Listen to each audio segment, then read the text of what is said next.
Hello everyone. So in this section we're going to be talking about reaction rate.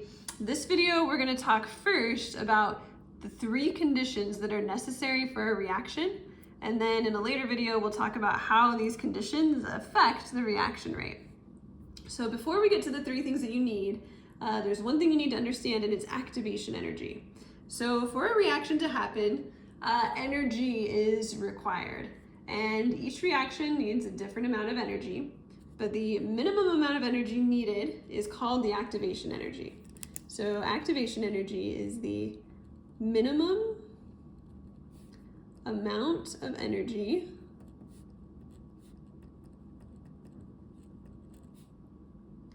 required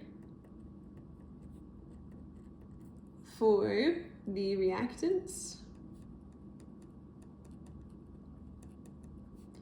to break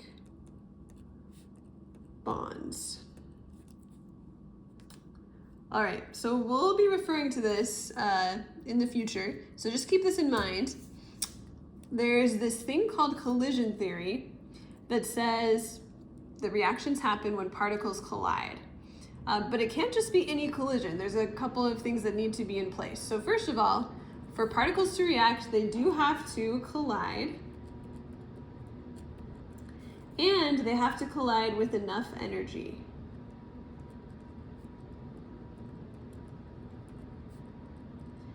So these collisions have to break bonds, so it can't just be like a light tap. Got to have quite a bit of energy.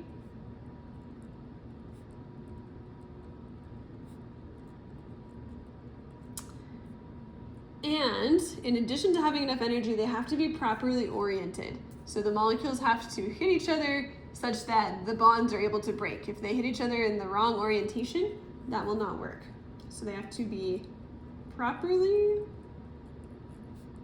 oriented. Okay, so those are the 3 things that you need for a reaction.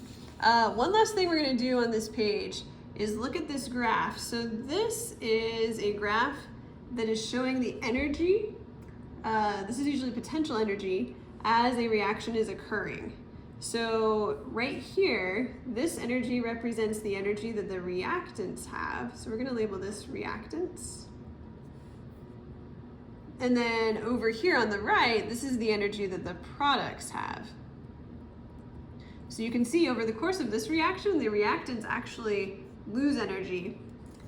We have to put in a bunch of energy to make the reaction happen, but once it happens, the products have lower energy than the reactants.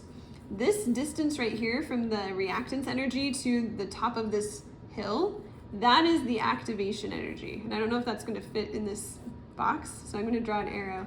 That is the activation energy.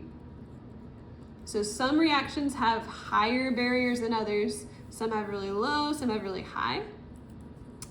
And then this right here, this is the energy change between the reactants and the products. So we talked about this as delta H when we talked about endothermic and exothermic.